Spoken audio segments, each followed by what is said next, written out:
Ma première Bible présente le châtiment de Myriam. 2 ans s'étaient écoulés depuis que les Israélites avaient quitté l'Égypte.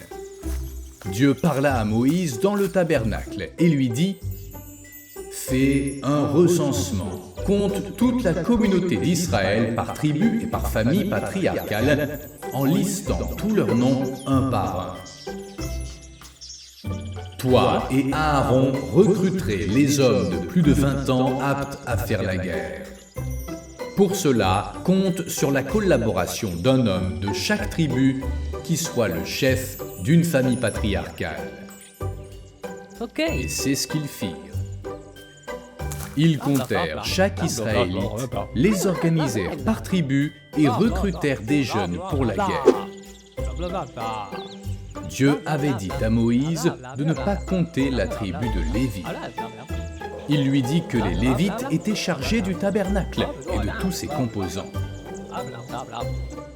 Ils superviseraient le transport, l'assemblage et le démontage de tout ce qui concernait le tabernacle.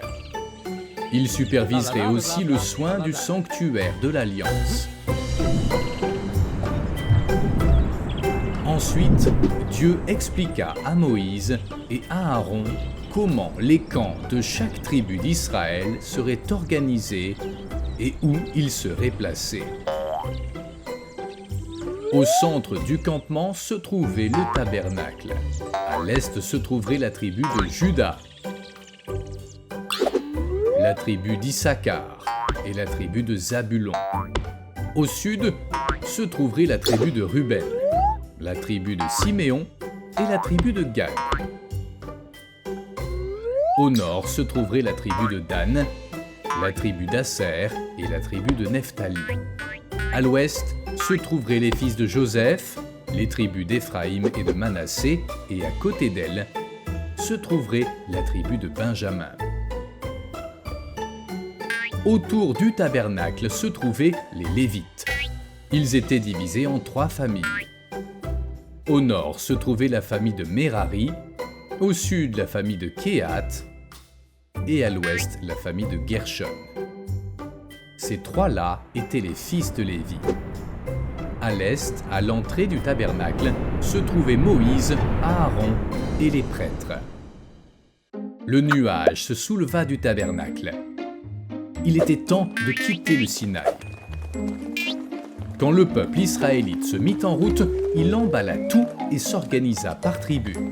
En tête de tous marchait l'arche d'alliance, portée par les Lévites comme Dieu l'avait demandé.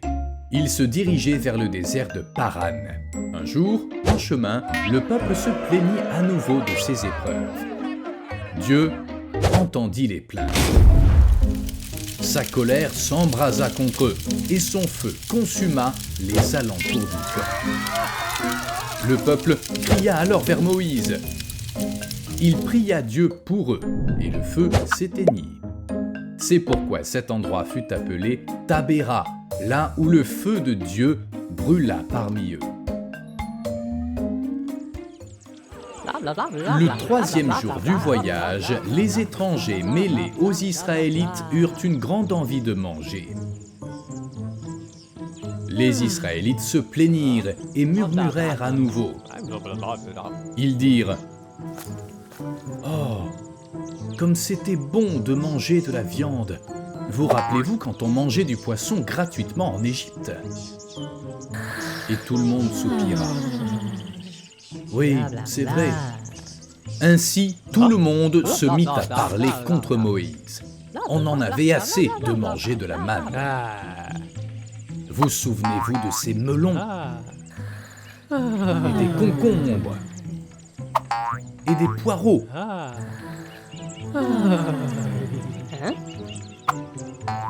et des oignons et de l'ail. Moïse entendit les familles se plaindre, et ainsi, très malheureux, Moïse pria Dieu. « Ô Seigneur, si je suis ton serviteur, pourquoi me fais-tu du mal ? Pourquoi me refuses-tu ta faveur et m'obliges-tu à prendre soin de tout ce peuple ? Suis-je leur mère pour que tu exiges de moi que je les prenne en charge et les conduise vers la terre que tu as promise à leurs ancêtres? Je ne peux plus supporter ce peuple. C'est un fardeau trop lourd pour moi. Si c'est le sort que tu me réserves, tu me ferais une faveur en m'ôtant la vie. Comme ça, je serai libéré de mon malheur. Et Dieu lui répondit: Amène-moi 70 anciens d'Israël.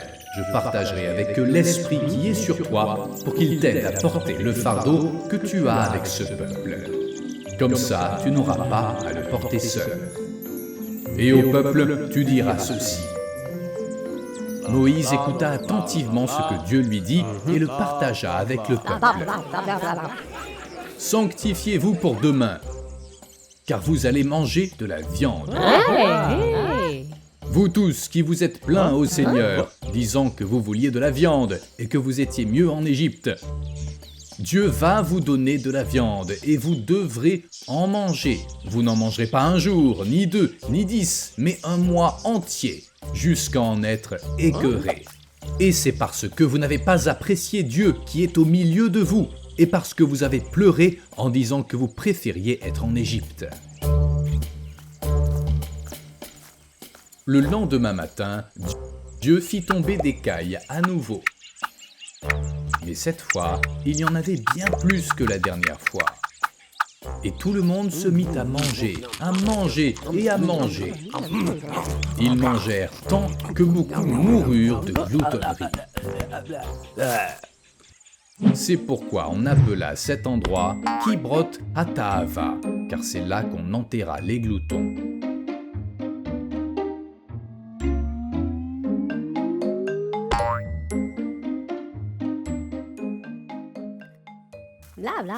Dans ce pays, Myriam et Aaron se mirent à parler contre leur frère Moïse à cause de sa femme. Myriam dit: Moïse a épousé une femme qui n'est même pas israélite. Tu trouves ça normal? Et d'ailleurs, est-ce que Dieu n'a parlé qu'à Moïse? Dieu nous a parlé à nous aussi. Dieu entendit tout ce qu'ils dirent.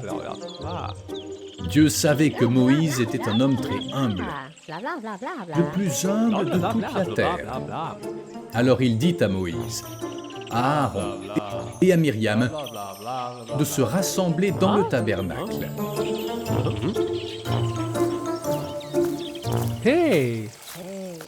Puis Dieu descendit dans une colonne de nuée et se tint à l'entrée de la tente.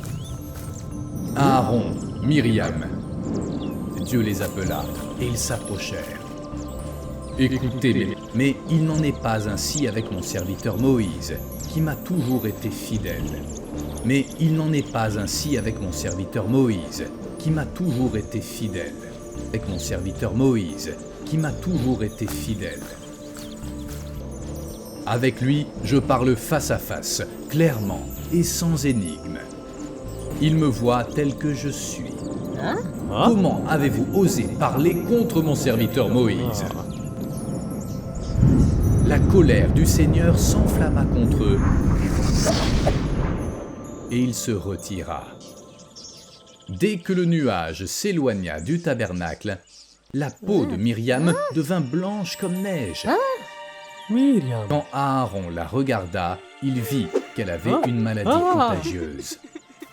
Elle avait la lèpre. Mon Dieu! Alors Aaron supplia Moïse.